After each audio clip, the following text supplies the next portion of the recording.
Hello, Dumaguete. Hello, Negros Oriental. Hello, Sillimanians around the world. This is Joshua Soldivillo. And this is Ronelyn Faith Vailoces-No. You're watching Silliman.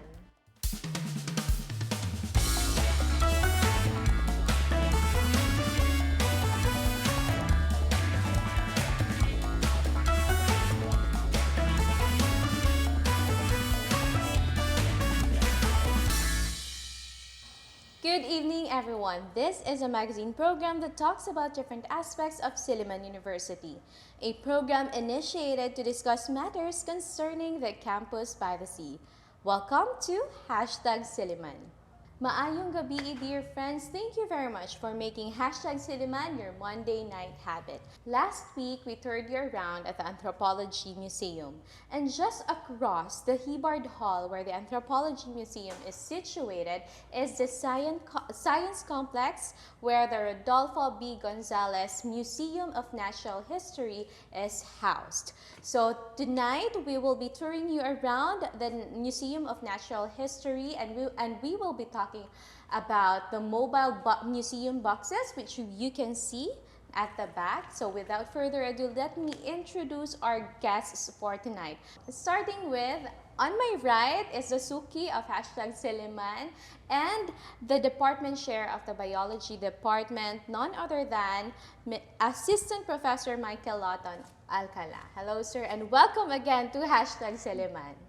Gabi po, thank you. Yes. And together with Sir Alcala is the museum coordinator, Mr. Esteven Theodore Nacar. Hello, sir, and welcome to Silliman. Hello.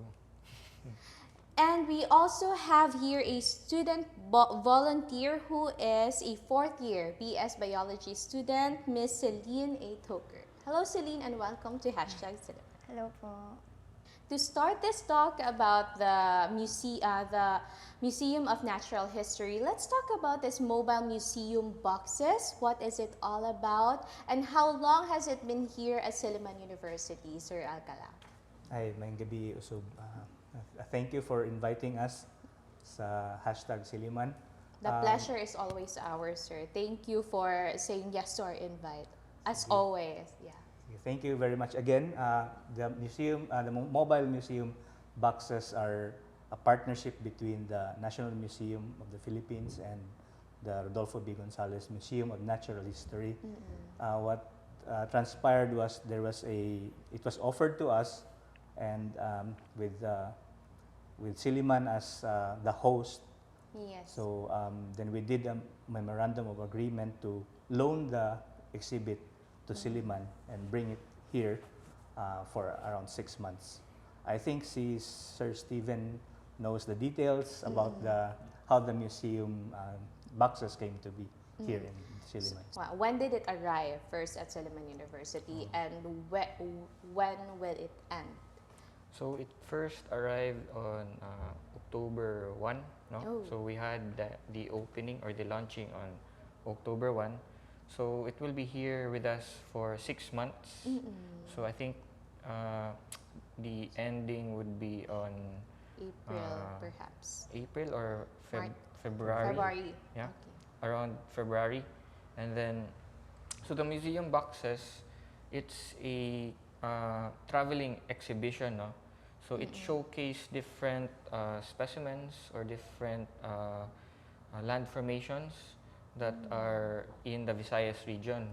So it concentrates only in the Visayas region, and it also rotates around the Visayas region. So it has gone to many places in the Visayas, and it's only the first time here in Negros that it has arrived now. So Silliman is the venue. So for in Negros, no? So it's the first time that it arrived in the Negros Island, no? So it already went to Leyte, Samar, Iloilo, Bohol, and then Cebu. So after Cebu, the National Museum asked if we can host it, no? Yes. So that for the first time it will be hosted here in Negros Island. So that's how it came here in Silliman. But my question, sir, is why is it put in a box? Like, why does it matter to be putting, all this specimen in boxes? Because it's a traveling exhibition, no? So it's mounted in boxes Okay. for portability. Okay. Because it travels from places, no? So it's like suitcases or Yeah. boxes of wonders, no? So inside the box, Boxes of wonders. All right. so inside the box are different specimens that can be found in the Visayas region, and the different land formations and different artifacts also that can be found here in the Visayas region. Of course, to know more about the museum boxes, we have to show it to our audience. So to understand the mobile museum boxes, we need to have the expertise of Sir Nacar. So this usually, it's like a story, right? Yeah, yeah. It has a starting point and then usually a plot and end. But in this museum boxes, how do we understand it? First, we have to talk about this one. So the first box, no, usually when you go inside the museum, there's always a map, no? Yeah. So there's always a map of the region, or the map of the how you're going to go over the displays. The place. No? So in the first part in the museum box, we have here a map of the Philippines. I mean, Philippines. the map of the Visayas Visayas region. Visayas no? Islands. So in this map, there are legends of rocks, the different rocks that composes the Visayas regions. No? So each legend would what you call that? It will correspond to the different primary rocks that composes the island. Or there's a certain place in the island. Or a certain place in the island. So Dumaguete is here. So Dumaguete is here. Here. No? So Sorry, it's was pointing mostly composed of Amphibolite? No. diorite. Diorite. Or Alright. diorite or pumice. Pumice This one. and diorite. Yeah. All right. So if we are really, what do you call this one? If we wonder what kind of rocks are we standing on, so we can just refer to this legend. Yes. All right. So next to this one, sir, is the... So this is a sample of a herbarium specimen. No? So this specimen was collected in Leyte, Samar. No? So this specimen, it was presumed extinct before. But in 2007, they rediscovered it, and then now it's being put as critically endangered or endangered kind of plant. No? Yes. So we have a specimen here. No? So this is the Psychotra conglomeratif flora.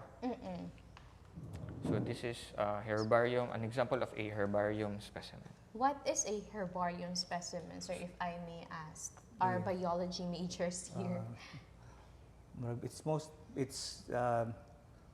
somewhat simple because it's just the leaves of the plant, but it has all the taxonomic features, I think, for a specimen, so that you can, if you have some collections and then you need to refer them, compare them to the herbarium specimens. Okay. Are these plants only found in Leyte, or we can Yes. also find it here in It's Negros? only found in Leyte. Wow. So that's what we call endemic? Or Yeah, no? and endemic to a endemic certain specimen. area. Okay, so thank you very much for that information, sir. From islands to plants, we have here, what do you call this one? A specimen? No, not a specimen, but It's a diorama. a diorama of Mount Canlaon.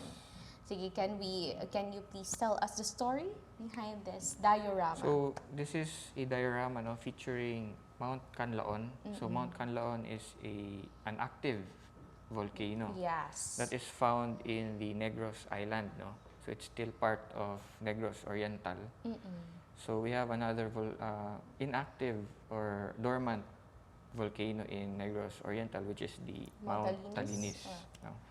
So in Mount Canlaon, there are some interesting specimens or uh, flora that can be found. No? So we have the orchid, Yes. Liparis halconensis. Which can only be found at Mount Yes, Canlaon. it can sir. be found in Mount Canlaon and Medinilla orantiflora. No?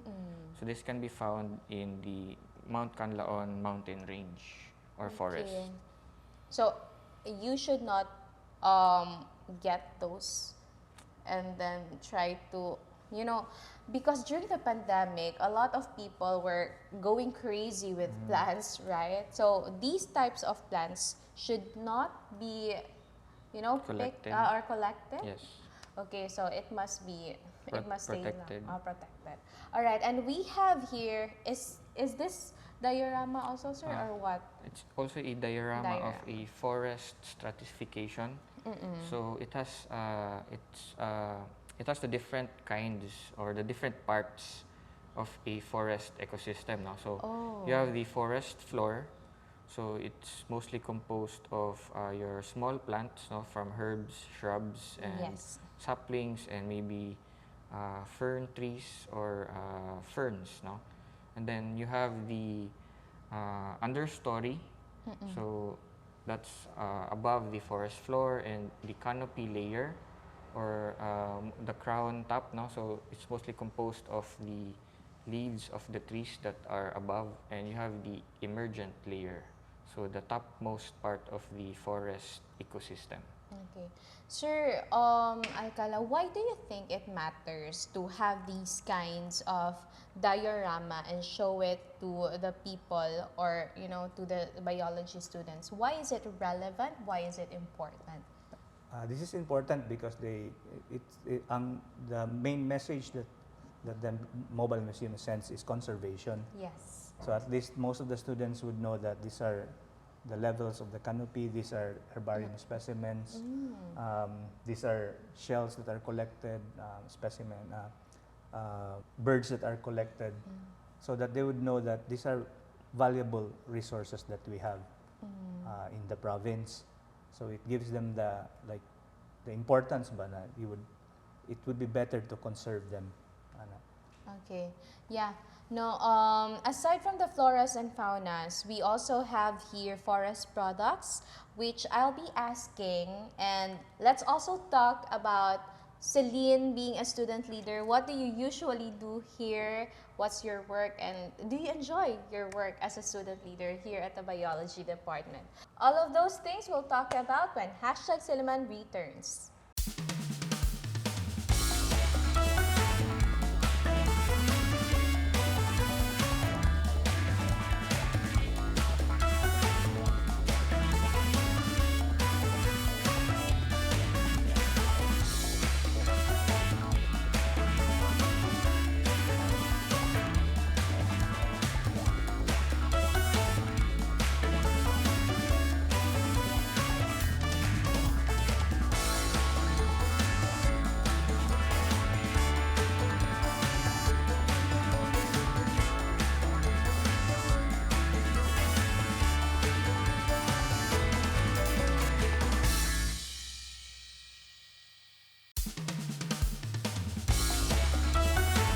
And now we're back. Thank you very much for staying with us. Before we took a short break, I asked here, Selin, what do you usually do as a volunteer here at the biology museum or biology department? All right. So I'm actually a student volunteer for the Center for Tropical and Conservation Studies. And I also, I very diverse because I also used to be a officer, previous ex-official for the Biology Society, and a part of that we were able also to hold a event here for the previous CAS week last school year. So we opened a open museum here, open house for the museum. So open house museum meaning no entrance fee and students can just visit, and they would also be led by student volunteers, student guides. So I became a part of that. I led that. So part of that comes with the volunteer that I was able to propose, and now I am more focused on the Centrop, more of social media engagements. Okay. So you'll do the social media management of Central. Yeah, more of postings and captions. Right. So let's talk about here the protected areas of the Visayas region. We started off with determining what rocks can we usually found in a specific place in the Visayas Island. This one is very important to talk about. What are the places that are protected here in the Visayas region? And I think Sir Alcala would like to answer that question. In this museum box, I think now it's one package and then tells us what are the protected areas found in the Visayan region. So it's very important since the main message that the Mobile Box Museum carries is conservation. Yes. And the way we can implement conservation is through protecting areas within the entire region to allow flora and fauna would have sort of a refuge where they can increase in number and then replenish what was lost. But again, it's a list of all the protected areas, whether it's terrestrial landscape or protected areas. I think one of the famous protected areas is Apo Island. It's labeled here as Apo Island protected landscape and seascape. So it's like one of the globally known sites of protection. Especially diving sites. Dive sites. And we also have here in Negros Island. There are some also in other areas, so highlight siya. So we can, a student might come here and take a look at the box and then sort of maybe identify which areas are protected areas. All right. Thank you very much for sharing that, Sir Michael. Yeah, that being said, do we have entrance fee here, sir? Yes, we do have entrance fees, and I think Sir Esteven and Selin knows how much. Yes. Also, our entrance fee is for students, junior high to college, it's 50 pesos. 50 pesos. And for regular, regular people, no? So not students or those are that for are faculty, the same regular fee. Yeah. Okay. So it's 80 pesos. And then for elementary students, it's 20 pesos. Yeah, and it's really worth the money because the museum boxes will just be here within 6 months. So after February, we will say goodbye and you miss the chance to actually see the dioramas and the specimens that just go around the country. And this is the first time and the only time in Negros Island for this year and next year. So don't miss it. Now you will learn so much about your place, and about the floras and faunas of the Visayas region. So I think we're done with the museum boxes. We'll leave it for the people to discover. Let's talk about the specimens here that we have here at the Rodolfo Gonzales Museum for Natural History. I'd like to ask her, what is the rarest specimen that you have? The rarest specimen that we have, I would say, would be the Philippine eagle. Yes. And how long has it been here? So the specimen was, I think, collected by Dr. Gonzales. No? All right. So Dr. Gonzales himself. Rodolfo B. Gonzales himself, around 1970s, because he was one of the pioneering researchers for the Philippine eagle. Wow. Yes. So for about more than 50 years. 50 years. No, nice. And then what's the oldest specimen that you have? The oldest, I would say, is beetle specimens from James W. Chapman himself. So it was collected around 1930s, 1932. So most of his beetle specimens were from the Silliman farm. Yeah. So it was a beetle specimen. I thought this one is the oldest because it's during the Jurassic era. But anyway, how many specimen or how many collections do we have here so far, sir? So we have an estimated combined specimen count around 10,000. 10,000. Yes, 10,000 specimens for birds and mammals, and around 600 specimens for reptiles and amphibians. All right. Now, I'd like to ask Sir Michael, what is the role of these museum to students? Like, what they do usually here, will they just observe or will they also be doing the preservation themselves? So the museum is part of the department, the bio department. So it's one of the sort of auxiliary units that we have. Its relation to students is more of it's an academic, we call it an academic museum, since students would refer to identification, taxonomic identification, to the collections that we have.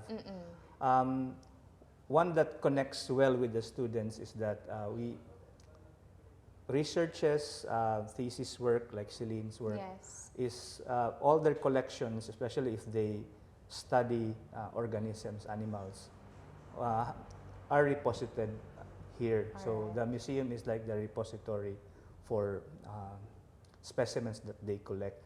So they're stored here and later on might be displayed if they are of importance. It's also can be used as a partnership with other museums, universities, because some of the reference collections we have are quite old already. So most, I think National Museum does some data mining here at the museum, because we have some of the oldest collections of herpetofauna. So they refer to see if what they collected are almost the same. Will they also be borrowing our specimen and display it at the National History? Have we tried it yet? No, they just come here to refer. Okay. Selin, what do you find most interesting about being a student volunteer? So what's interesting is being able to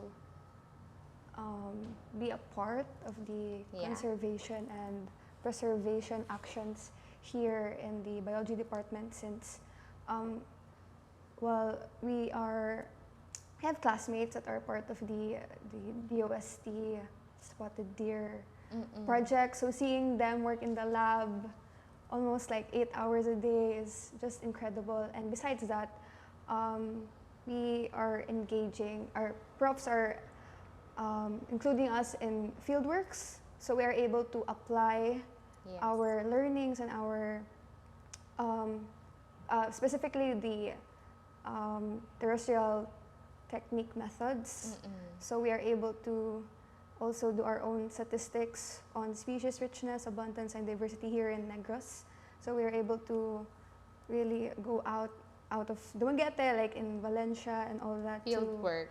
For field work. So we're really able to apply all that we learn here. Yeah, thank you very much for sharing that, Celine. Now, if you want to learn more about the museum, better study biology if you actually want to know the nitty-gritty of preserving these cadavers, and not just that, but studying it at the same time being advocate for the conservation and preservation of our floras and faunas, right?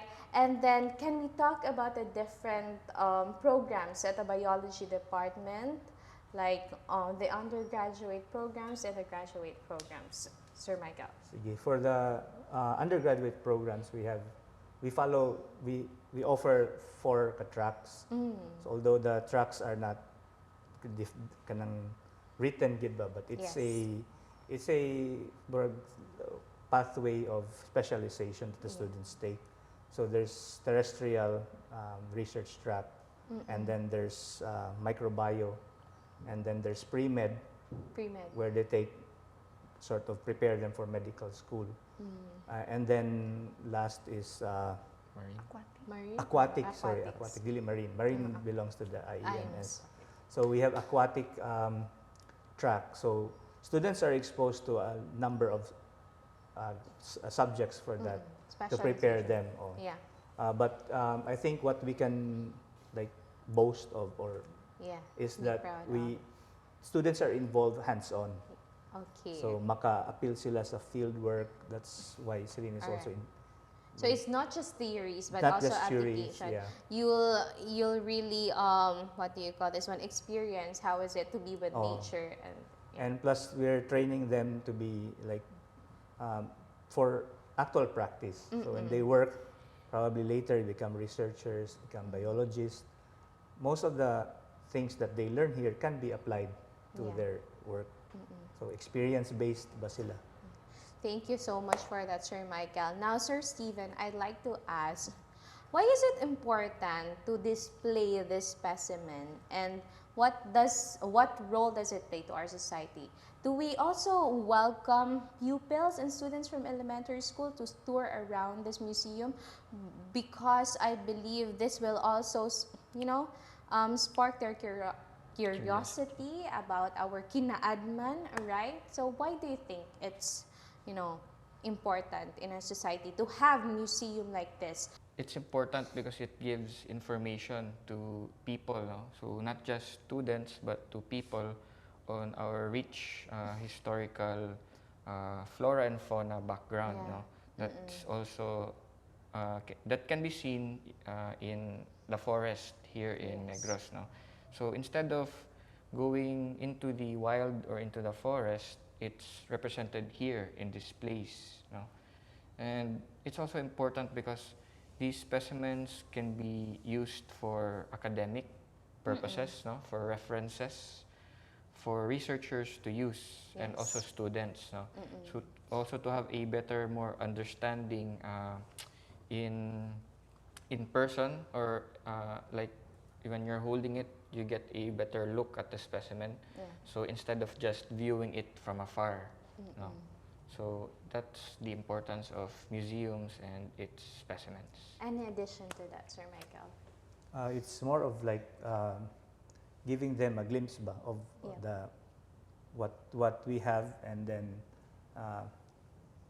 would spark the idea, but that it's better to conserve them, to later to conserve them and protect them, because these are very important resources that we have. Yes. And our future generations will have to appreciate. Yes. Thank you very much for that, Sir Michael. And it's also important because if we are so out of touch with our biodiversity and ecosystem, we know a little, and if we know a little, we care less, right? And if our students and pupils would see, okay, these are also animals that are found in our ecosystem here in Negros Island, and they have a purpose in our lives, not maybe indirectly, but they have a purpose they basically have a purpose in the world, right? And if we come to know, we understand their very function in the world, we get to respect their lives and we get to treasure them also. Now, Selin, I'd like to ask you, what's the most important lesson you've learned so far? I know there are a lot of theories, but if you can point out one of the most important lessons that you learned as a biology student. One important would be kind of biological, philosophical, wherein humans are to coexist with animals and plants, well, basically the flora and fauna here on our planet Earth. So by coexisting means we are able to be co-dependent, which results to a better environment for all of us, as we know environment sustains or provides all of our basic needs. So that's it. Thank you very much for reminding us that on that concept, Selin. Now, I'd like to ask, as a concluding remark or point, from Sir Michael and Sir Esteven, what important lesson or knowledge would you like to impart to our audience when it comes to biology, or talks about different floras and faunas or different lives. So I think knowing the concepts and interactions, what Selin has been talking about, coexisting, striking a balance between the ecosystems and our human activities. Yes. I think conservation is very important as a learning and as a sort of what we project sa bio ba. We need to conserve, protect our resources, because ultimately we're just part of the entire web of life. Yes. Sarata. So if we mess up the web, then we are also included. We are also messed up, right? So it's a ripple effect that may start with us, but hopefully not with humans, no? Yes, Sir Esteven. So one important lesson that I could impart is knowing the importance of each organism, because each organism plays a role in the ecosystem. So if one organism would be eliminated or would be extinct, so it affects the entire ecosystem. So we humans should also know how to live with other organisms, because we consider ourselves as the topmost apex predator, or we consider ourselves as a higher being than other Are we organisms. really a higher being, or we're just we're just also creatures of the same that has life, whatnot? Yeah, so I think that's one important lesson. So knowing the importance of each organism.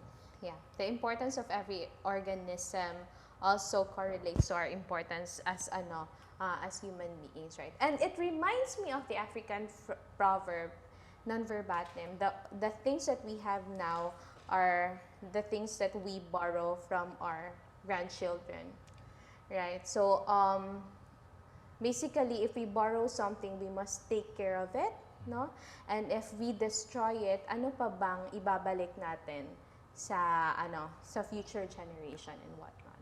So it's just a matter of respect to all creatures, respect to the environment, right? And as stewards of the earth, right, it is our duty to take care of every organism, every being that there are. All right. Thank you very much for watching #Silliman, and don't forget, to God be the glory. Hello, dear friends. Thank you very much for watching #Silliman. Don't forget to comment your favorite things that we talked about here at the Rodolfo B. Gonzales Museum of Natural History.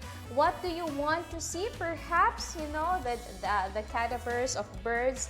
We have also a collection of shells. But I think it's best if you visit us here at the Biology Museum. Don't forget to like, comment, and share.